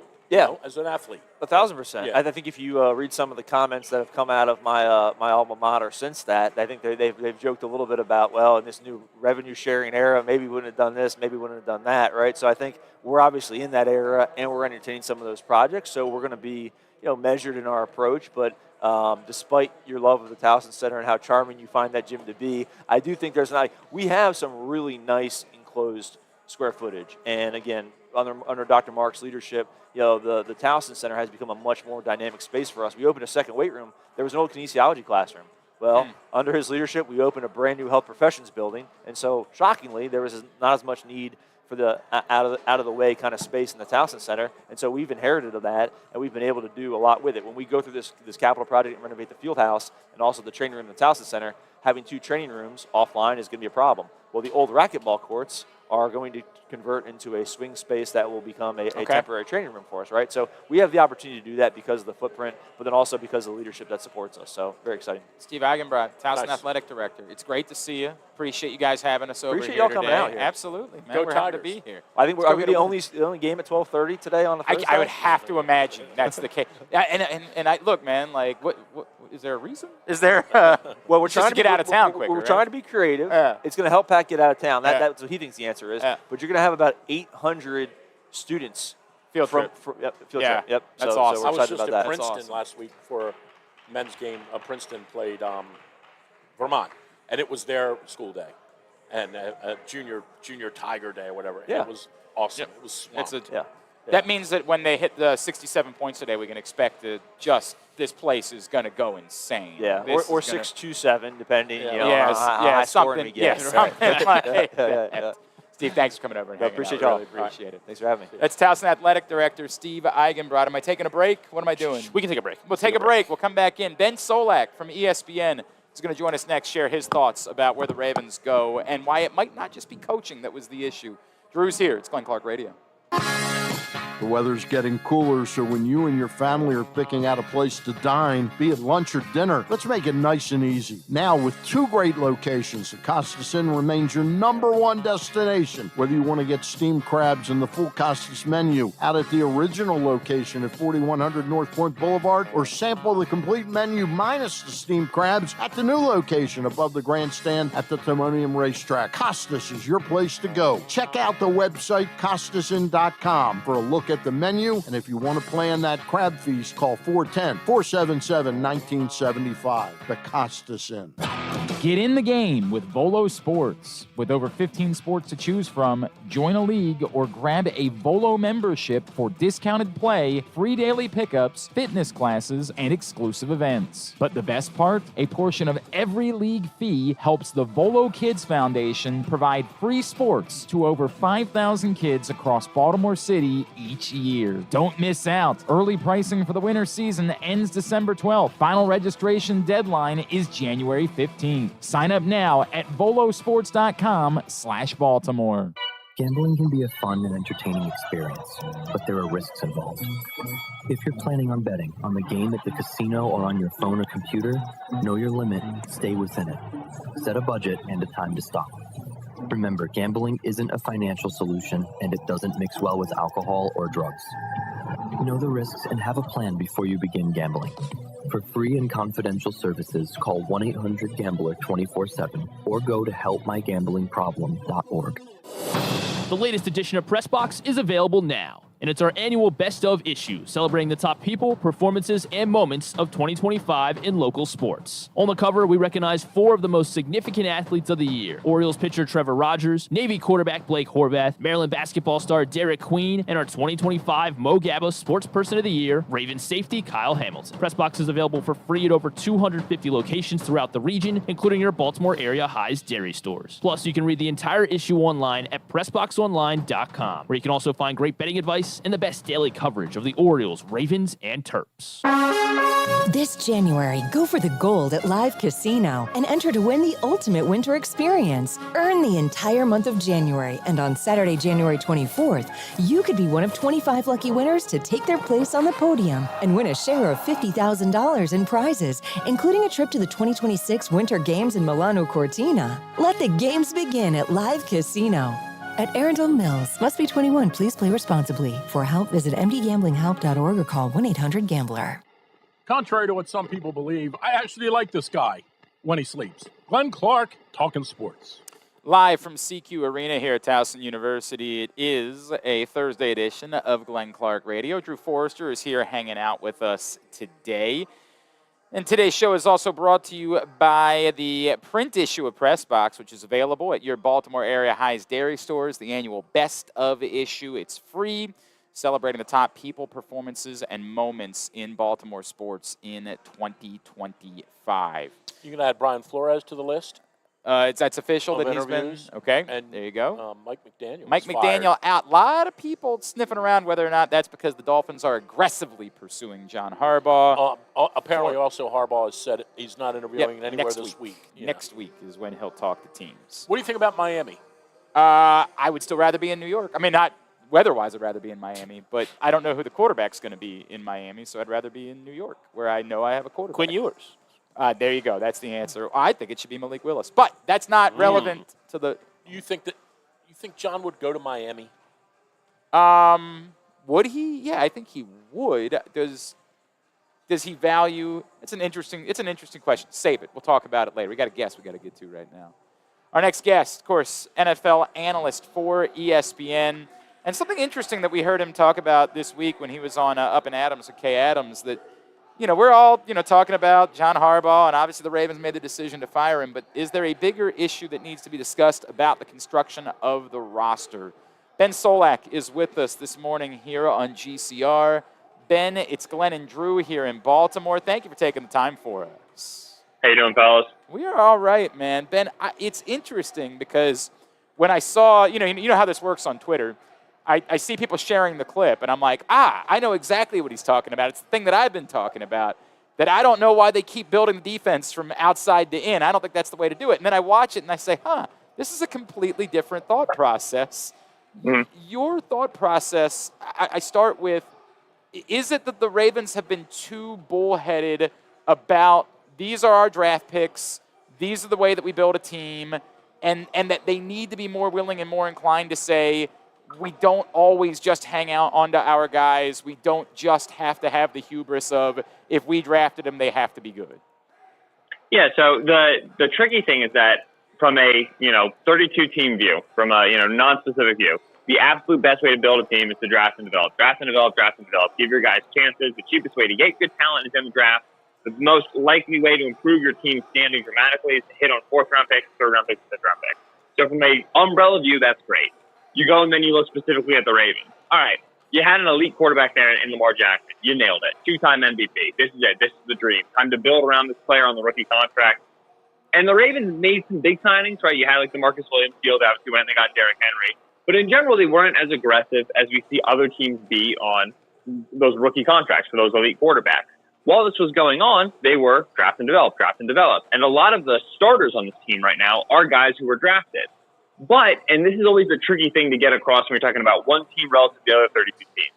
Like the Zay Flowers pick was a hit. The Isaiah Likely pick was a hit. No question. These picks were solid selections for the round at which they were taken. When you get to postseason football, the opposing defenses aren't scared enough of the Ravens wide receiver room and their tight end room, right? Like for even the fact that Andrews and Likely and Zay is like a good group, we're not talking about Jamar Chase and T. Higgins here. We're not talking about A.J. Brown and Devontae Smith here. We're not talking about Christian McCaffrey and George Kittle here, Puka Nacua and Devontae Adams. If you want to make postseason runs, you need to not just have a solid group, a well-invested group, cheap on the dollar. You need to have field-tipping, math-changing players. As a defensive end position, you need to have a guy who demands chip help, who takes 2 offensive linemen with him. At the cornerback position, you need to have a guy who eliminates 1 wide receiver. So while the Ravens have drafted well and are generally following the path that we'd like for teams to follow, there's not enough high impact talent across the Ravens depth chart. There's Lamar, there's Kyle Hamilton, there was Nnamdi Madubuike. We don't really know the future there. And then the fall off in talent is pretty quick and pretty steep. And that's an issue that has to be addressed by the new coaching staff, whether with money in free agency or by hitting on draft picks more. What you just brought up there is part of the conversation that I've had, Ben, which is the Ravens said very publicly years ago, and Eric DeCosta made it clear as general manager, my philosophy for defense is building outside in. It's building through the secondary. And analytically, I saw all the data. It makes sense. You can build a statistically good defense that way. But what you just alluded to, winning games in the playoffs, winning games that are likely to be close at the end of them, you're giving a team 4 downs to go down the field. I don't think you can win those games with your secondary. And I think it's been an almost unforgivable miss, the way that they have struggled to find a game changer up front to go get after quarterbacks and disrupt and put teams behind the sticks in those spots. Yeah, the tricky thing is every defense that builds well back to front, built through the secondary first, they all talk about it. There's also some truth to it. They all also have good defensive line, right? Like they always say it. We're like, we built the thing back to front, right? Mike McDonald in Seattle has a great quote. He gave it this offseason before the season where he was talking about fitting the run on early downs out of too high. He was like, man, if you can do it, it opens up so much for you, right? Like it is it is map changing for the defense. And that's his philosophy. They do that in Seattle. He did that in Baltimore very successfully. But the sneaky undercurrent there is they have Leonard Williams and Byron Murphy and DeMarcus Lawrence and Uchenna Nwosu. They have a great defensive line, right? Yep. Like when Brandon Staley was first, like, oh, he's the guy who's doing it with the Rams.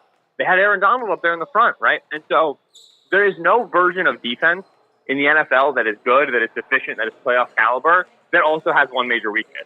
The nature of defense is you got to be able to play, a team that's like stylistically like the Bills, who can run the football unbelievably one week.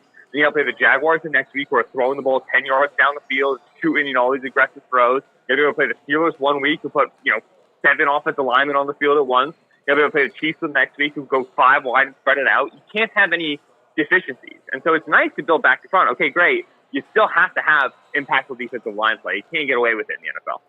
Ben Solak from ESPN is with us here on GCR. Ben, let me pose it this way, because I think a lot of us got duped before this season into believing the Ravens had built a truly championship caliber roster. But some of that was, I had a lot of hubris about Mike Green, right? Like, I was a believer that Mike Green could be that difference maker, and he wasn't. So as we discussed that the Ravens are hiring a coach in Super Bowl now mode, which they should be, because clearly they have Lamar Jackson, right? If you have Lamar Jackson, that alone should make you in Super Bowl now mode. But I'll ask, from a roster, no matter who the coach is, how far away are they from being truly Super Bowl championship caliber? One offseason. You got to get it right, and it's hard to get everything exactly right. But we see teams every single year who, think about the New England Patriots right now. This was a one-off season flip, right? Yeah. They obviously had a ton of money, and the Ravens don't have that much money. But you going, okay, Milton Williams and Robert Spillane and Carlton Davis and K'Lavon Chase and Harold Landry, we're just going to elevate the floor of this defense. And then we think we can get a step forward with a coaching change on offense, right? They didn't make a ton of personnel moves there, but there was enough on the offensive line in the draft, running back in the draft, to make the difference. The thing about having a Lamar Jackson is that the eye of the needle is so much wider than it is for other teams, because Lamar is an offense unto himself, an explosive play unto himself. We saw this against the Steelers, right? Offense is like, having a fine day, average day, some good drives, some bad. And then Lamar decides, all right, it's time for a 50-yard touchdown. We're moving the ball. Right. So it still is an eye of the needle. It still is a thin one to thread. There's a lot of ways to miss it. But like you were talking about Miami before you brought me on, the eye of the needle is so much thinner there, because you have to find a way to get the quarterback position right. That's what makes what Seattle did and Mike McDonald so impressive, is the quarterback change, and they were able to hit it with Sam. Because you have Lamar, you're already close. You just need more impactful guard play. Offensive line is a big issue. You need a better pass rusher on the outside. And then ideally, I think you get a weapon that has a little bit more, like I said, field-tipping danger to him, more so than like an Isaiah Lightfair or Rashad Bateman or Mark Andrews as your number 2. That's the laundry list. And get it done, you're back contending the AFC. Does it require them to publicly – I guess I'll put it two ways, Ben. Like, do you trust that Eric DeCosta can do this? Does it require – maybe, after firing the head coach, the owner walking and say, we got to talk about our philosophy a little bit here. We got to have a conversation about what we're doing as an organization? Yeah, I do. Yeah, I mean, DeCosta's good at his job, right? I mean, and every general manager who's good at his job is going to make 4 or 5 decisions over like a 3-year period that come out terrible, right? This is not a job where you have a 100% hit rate. That's the hard thing to live through, is you've lost these disappointing games, you're having these postseason failures, but you still probably have a good GM, and you just have to kind of sit through some of the lulls. I think about Chris Ballard in Indianapolis, who I've been very critical of Ballard over the last several years for what I'm talking about with DeCosta now. The Colts never spend in free agency, and all they would do is extend and re-sign their own players and say, oh, I promise we're close. We're a quarterback away. This year, obviously, they signed Daniel Jones. Okay, great. But more impactfully to me, they spent money on Travarius Ward at cornerback. They spent money on Cam Bynum at safety.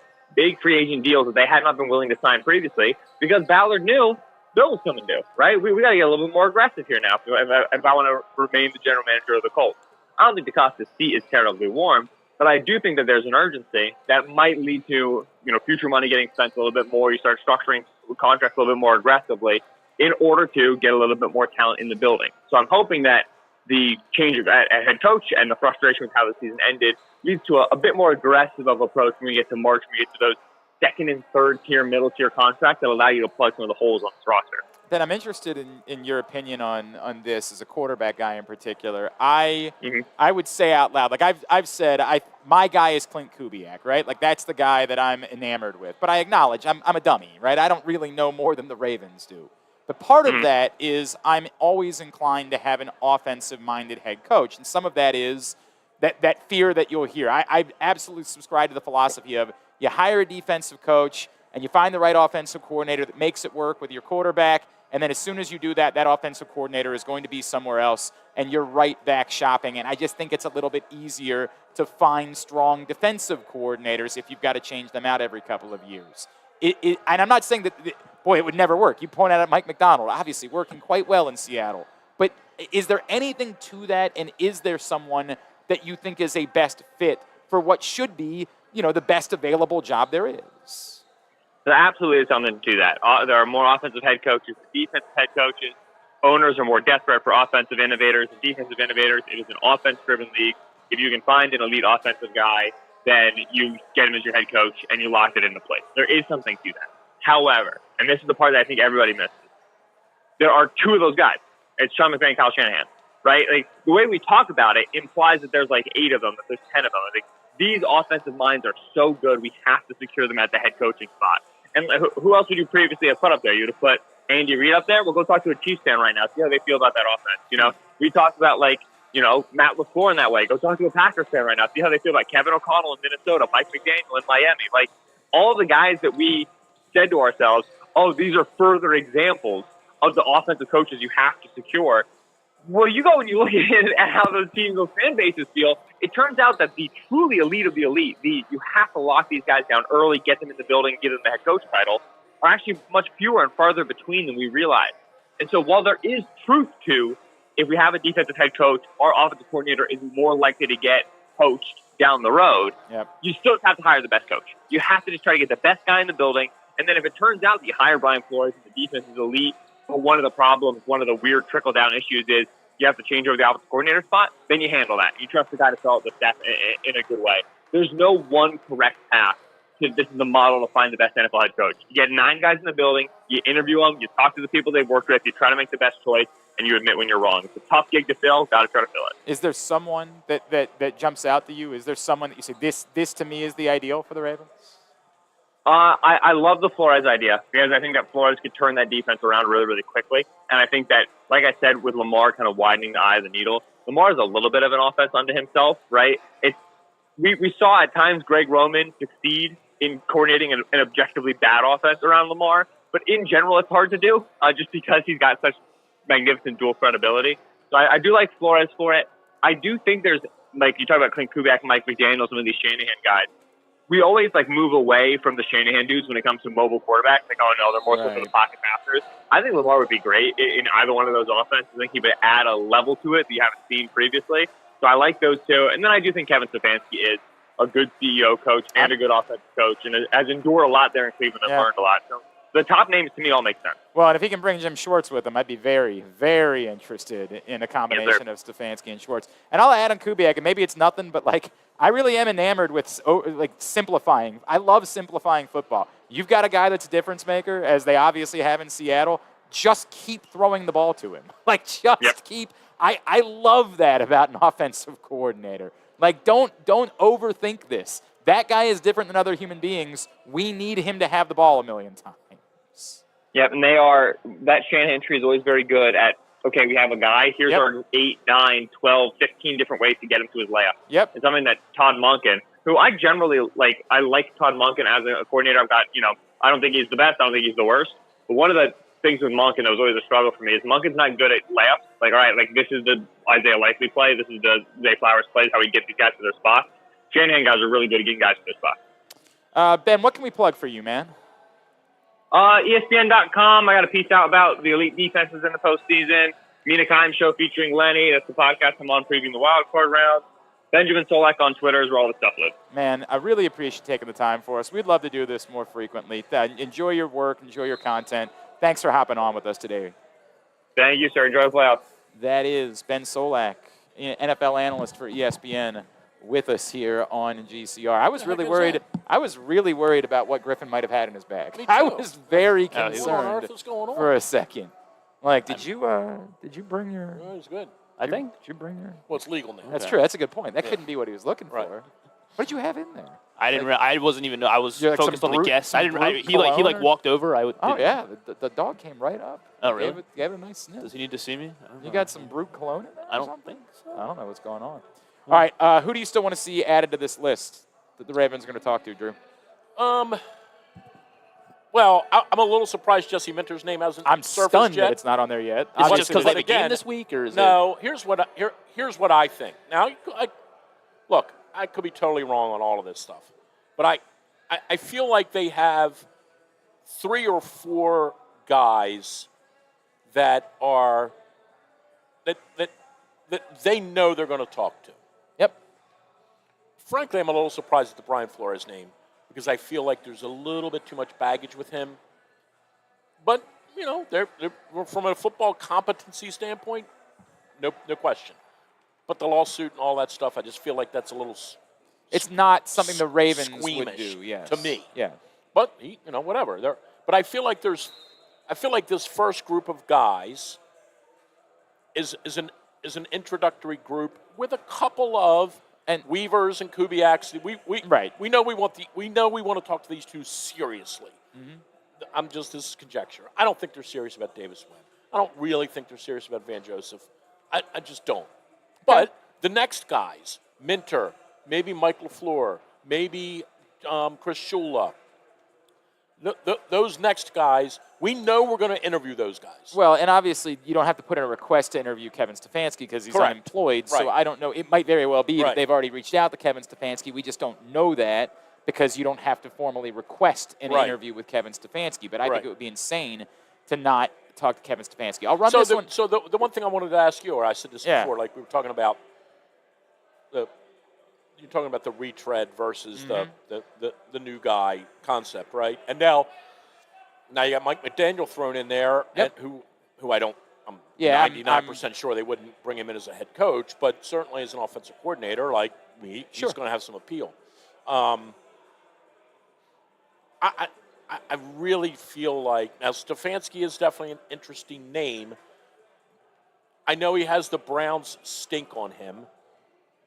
Dismiss that. But I word. think most of us know what happened in Cleveland. Yeah. I think it's most Cleveland. of us are aware. But it's not even just that it's Cleveland. It's that we all know he didn't want Deshaun Watson. Right. That was forced upon him by Right. an insane owner. Right. We know what happened there. We also know, and to be fair, at the time, most of us thought Deshaun Watson was still a good quarterback. We just didn't want him because of all the other stuff. Right. But nobody saw him falling apart the way that he did. Like none of us predicted at that point Deshaun Watson is going to utterly stink and not be capable of playing football anymore. We just didn't want him because of the other stuff. Right. Sure.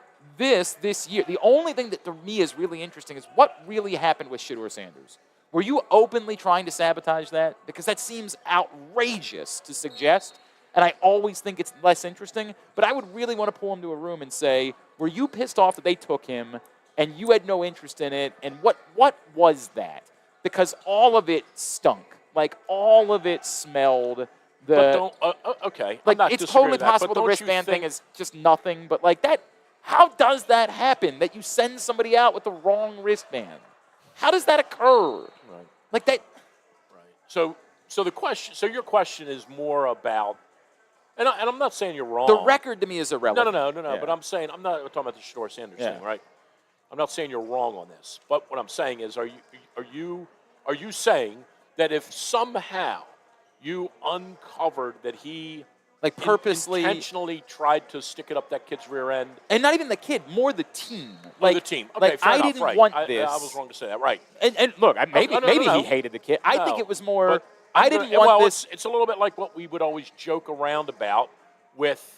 This is very similar to what we would joke around about with Brandon Hyde. Yeah. When he would leave one of those turds in there in the 8th inning. Right. And would say, "You gave me the All guy. right, what do you want to do with him? Well, Somebody's got to pitch. Right? You wanted me to pitch this dude. I'm pitching him. I know he's giving up 4 runs. I'm leaving him in there.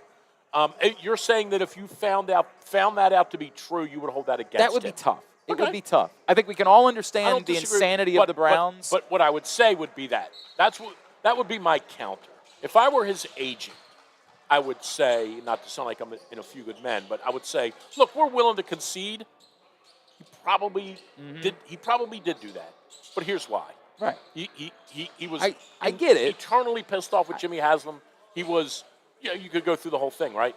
What I would find interesting would be some sort of Stefanski, Schwartz brotherhood coming in. 100%.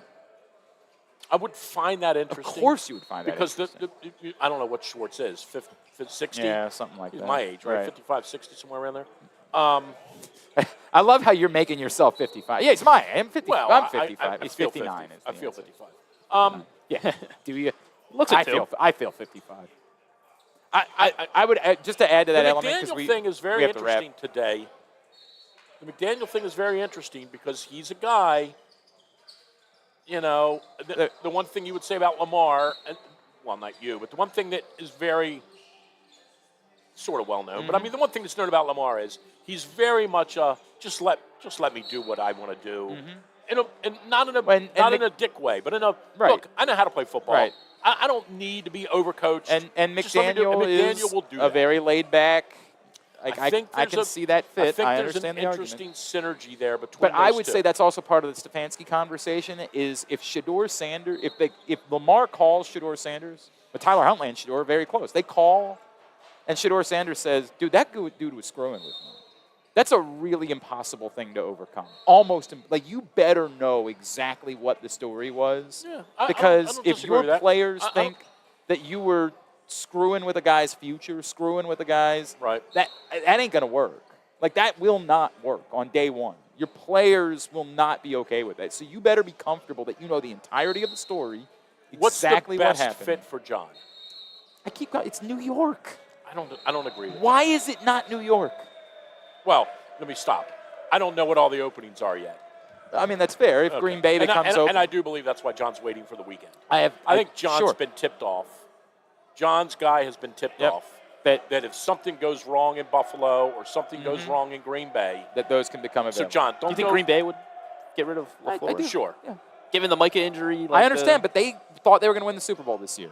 They also thought they had Micah Parsons in the playoffs. But they got off to a slow start. They couldn't beat the Cowboys. Like, we can say the same thing about John Harbaugh. There is an interesting dynamic there in that they don't have an owner. Correct. Right? So the president runs the team. Right? So that's an interesting. Allegedly on behalf of the fans. Well, correct. What allegedly is. Well, But it is. But the president has autonomy to make decisions. Right, the He's president could do he doesn't whatever. go back and hold a vote. Right. I think Green Bay would be a very, very interesting destination I think for John. it would absolutely be. I think it'd be very high. I can't shake the Cleveland thing with John if he got some assurance from them, either contractually that or has him staying out of it entirely.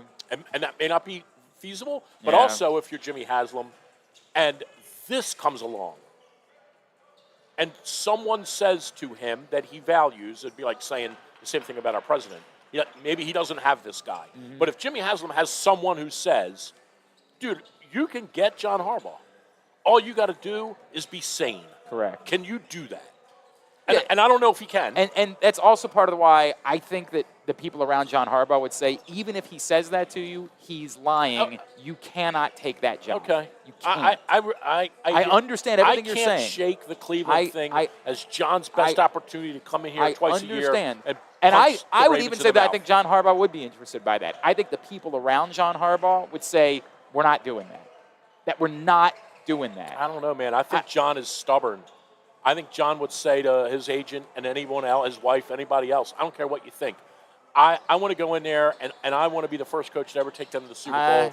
I understand. I'm just telling you, man. I understand can't what you're saying. I can't shake the Harbaugh personality.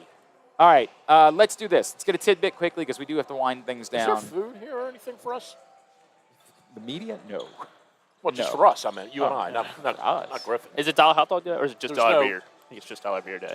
Dollar beer day. You got that. Yeah. We're not leaving. Drew's about to have I got a meeting with two of my golfers at 12:30, so I can only have one. Sure.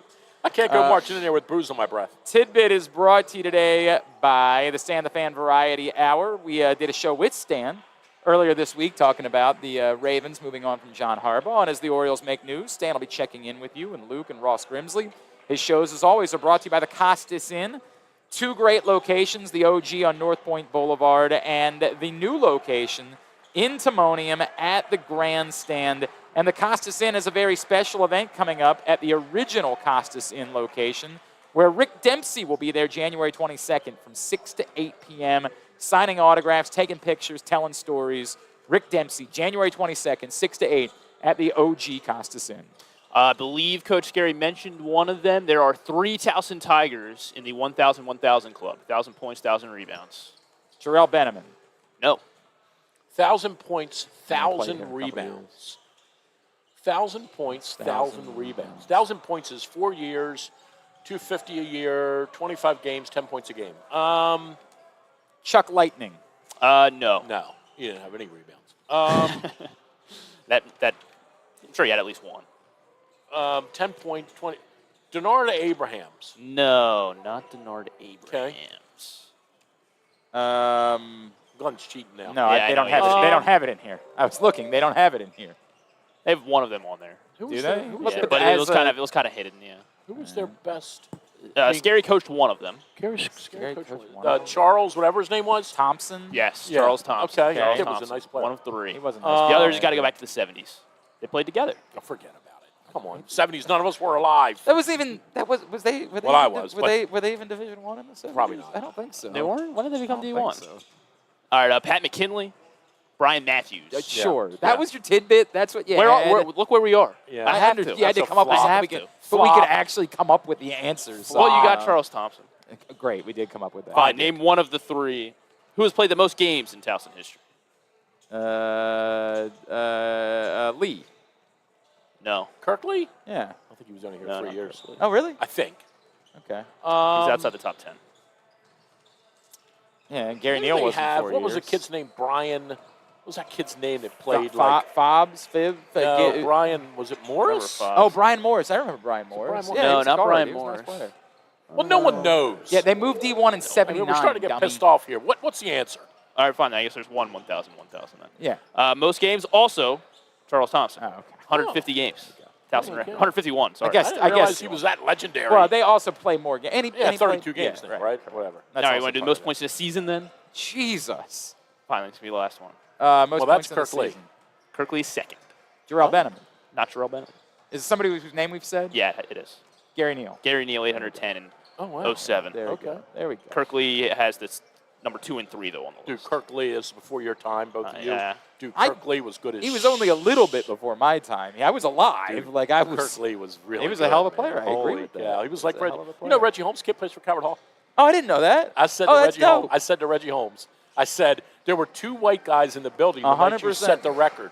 Well, it was one of my favorite local. I was one of Yeah, them. it was one of my favorite local sports nights ever. It was Ever. unbelievable. It was incredible. That's that awesome. and when they beat Hartford in the Oh, tournament yeah, to get in yeah, the tournament. yeah. You and I sat in the Right, right-hand yeah, corner right, of the yep, press box. right there. But that Reggie Holmes night was insane. There were 8,000 people in the building. I mean, they were all on the floor. It was they insane. all came down to the. It was the game didn't tip off until about 10:30. It was unreal. because It was really cool. I did not know that. His kid plays for Coward Hall. That's awesome. Yep. That actually is really, really cool. Yep. All right, here's what's coming up totally tubular-wise tonight. Tubular is brought to you by, who haven't I done, Griffin? Live Casino. Live Casino and Hotel. They're giving you a trip to the Winter Games, and they are also giving away your share of $50,000 right now. Find out more at livech.com. First college football playoff semifinal is tonight. It's the Fiesta Bowl. Our picks will be up at glennclarkradio.com. We can do a full pick segment today. Oh, by the way, you have to eat a half a pickle. Glenn, last. I made the freaking pie. And you forgot to bring it? I forgot to bring it. son I of a was bitch. last? You were tied for last. Well, I'm not I doing can't it. believe No, I we did said We'll have a that playoff. included ties. Next Wednesday you're doing it. Next Here Wednesday. next Wednesday. I can't believe I forgot. I was Yeah, last. way to go. I We could have thought done I it had. right here. We could how have many- offered some to Pat. Wait. I was last. How many did I miss? Unbelievable. And you only went, it wasn't bad. You went 4 and 5. Well, that's pretty bad. Everybody had a good week this week. Everybody had a great week this week. I was 6 and 3. And I picked Miami beating Ohio yeah, State. but you also picked. We also picked Miami covering against New England. New England. And you picked Cincinnati against Navy. Stupid. I don't remember that. Yeah, that was not great. Miami Ole Miss tonight at 7:30. We'll get picks up at glennclarkradio.com. Can't have mayonnaise on it. I've got No, it doesn't have mayonnaise. It's gelatin. Yeah, it's gelatin. Hot dog and yeah, hot I'm dog. fine with that. I- Bring 2 of them. Yeah, that's the problem with it. Bring 2 of them. Towson at 12:30 It was against not good. Hofstra here. That's on Monumental. Maryland women play at Rutgers tonight at 7 on Big Ten Network Plus. UMBC hosts Maine at 6 on ESPN Plus. Everything else, GlennClarkRadio.com. The Pit Season 2 on HBO Max. Which is tonight. just ER season 27 or something. People like it a lot. Yeah, it's Noah Wiley in the a Traitors. hospital. The Traitors Season 4. No, it's nothing then. Those are 2 big ones. Those are 2 massive ones. His and Hers is a show on Netflix with Tessa Thompson, Oh, I like Tessa Thompson. John Bernthal. Oh, I like John Bernthal. It looks pretty good, actually. Yeah, it's called His and He played Herschel, right, in We Own the City. Who did he play? Is that who he played? I don't know. I forget who he played in We Own the City. Or with Josh Herschel. I don't remember who was who. All right, that's it? Yeah. Very good. By the way, it's pronounced Herschel. No, if it's you not. care. It's It not. is. It is not. It is. It's not. honestly. I know, know his him? brother. All right. Yeah, All right. His last name's pronounced Well, they didn't Herschel. say that in the... It's Dan Herschel. All right, if you say so. Not anymore. No, he's no longer with us. I do know It's that. crazy. Thanks today to Drew Forrester, I guess. This We is get, actually one of your more extra, fun... Do we get, how's it work when we're on the road? Oh, yeah. We get a per diem? Actually, there's Griffin's going to give me... He's going to give me a massage. Do we get a per diem? Yeah. Definitely. Like the old days? Yeah. Dude, we don't have to worry about that. I tell you what, nobody's going hungry. I know that much. Yeah. Yeah. God. Look at me, I'm wilting away. Yeah, all right. Thanks to Drew. Thanks you heard there was a new memo out. Did you hear there was a new letter? new memo? New letter to Bishotti. Open letter. Oh, from... Should read it on the air. I'll we pass. can't. We're only on for pass. 2 hours. Yeah, all right. You'd be on till 2:30. Oh, by the way, we should go. say condolences to Officer Paul Hoke. Oh, absolutely, 100%. I'm so glad you brought that up. Paul Hoke, longtime listener, tremendous human being. When we had that issue with the letters that got sent in, he came and sat in the unmarked car at the end of Hart Road. And when we went to New England that year, he sat on the bus. Like, Paul Hoke was a really good man. There's no doubt. I was devastated when I got that email that morning. Man. No. It's just terrible. He was a salt of the earth human being. everyday contributor at my website, a listener to us, good man, always brought coats, always donated. Like I said, we had a little issue with some maniac people writing threatening letters to us at the station, and he would, man, I am heartbroken by that. I completely agree, and thoughts with Paul's family and everybody in the police force who loved him. Safe home, Paul Hoke, and thank you for reminding me of that, Drew. I really appreciate it. All right, thanks to Drew, thanks to Ben Solak, thanks to Pat Skerry, thanks to Steve Eigenbrot. We'll get all that up in the greatest hits section of the Rose Byrne, Maya Hawk, James Harden on Valentine. tab at GlennClarkRadio.com. Tomorrow on the program, our annual, Stan, I believe, will be in. Yes, Stan will be here. We'll start reaching out to learn more about Ravens coaching candidates. We'll work on that. And we'll do our annual, Dave Ginsburg is going to unveil his Baseball Hall of Fame ballot tomorrow on the program as well. And we'll find out if he's voting for, that son of a bitch. Is he going to vote for Markakis or not? Markakis has 0 votes currently, 0. Ginsburg better do the right thing. And get him. That's right. Better do the right thing. Changes tomorrow, probably. Get him a vote for Nick Markakis. Chris Broussard will also join us. Oh, Chris Broussard joins us. Okay. Thanks to Griffin at Griffin_Bass. Thanks to all of our great sponsors and partners. Is it Bass or Base? You kidding me? It's Bash. It's Beige. It's Beige. Thanks to follow us Twitter, Instagram, and TikTok at Glenn Clark Radio. We got to go. They're going to kick us out in a second. That dog's about to come say you're out. Have a great Thursday night. Go Towson. Go UMBC. Go Maryland women. Duke sucks.